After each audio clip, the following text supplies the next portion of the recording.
Postage होंगी, मैं अपने हल्के की भी ज़रूर बात करूंगी। इस वक्त मेरा ताल्लुक टेक्सला से है और टेक्सला में बाह कैंट में पीएफ में एक बहुत बड़ा हादसा हुआ था 21 अगस्त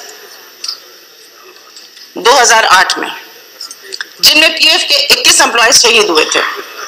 इस वक्त हुकूमत ने ऐलान किया था कि एचएमसी के लेबर कॉलोनी में फ्लैट दिए जाएंगे, जो कि तैयार हैं। हुकूमत की तरफ से अगर ये अहकामात जारी हो जाएं और उन तमाम फैमिलीज को जो कि शहीद हो चुके थे, उनकी फैमिलीज को फ्लैट दे दिए जाएं और उनका कब्जा दे दिया जाए तो बहुत अच्छा हो जाएगा। जनाब स्पीकर, पीएफ के मुलाजमीन बारूद के ढेर पे बैठे हुए हैं और वो अपना फर्ज निभा रहे हैं उस ढेर पे बैठ के। 12 अगस्त 2021 में एक अलमनाक हादसा फिर होता है।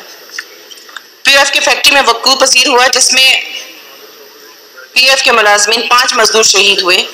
20 अगस्त 2022 को वजीर आज़म पाकिस्तान जनाब शहबाज शरीफ की हिदायत पर उन मजदूर शहदा की फैमिली के लिए 10-10 लाख रुपए का ऐलान किया गया था। शुक्रिया वाइंड अप करें, आपके 10 मिनट होने को हैं, प्लीज। उन शहदा के लवाहिकीन को 10-10 लाख रुपए का ऐलान किया गया था। उन फैमिलीज को अभी तक वो इमदाद नहीं मिली। कैंडीज के ऊपर भी देखा जाए। जनाब स्पीकर, पीएफ के एम्प्लॉयज का, पीएफ के लोग जो हैं बहुत ख्याल रखते हैं और शहदा का हिस्सा भी इसमें डाला जाए, जिसमें 2.5 करोड़ रुपए वजीर आजम की तरफ से शहदा के लिए पैकेज दिया जा रहा है। जनाब स्पीकर,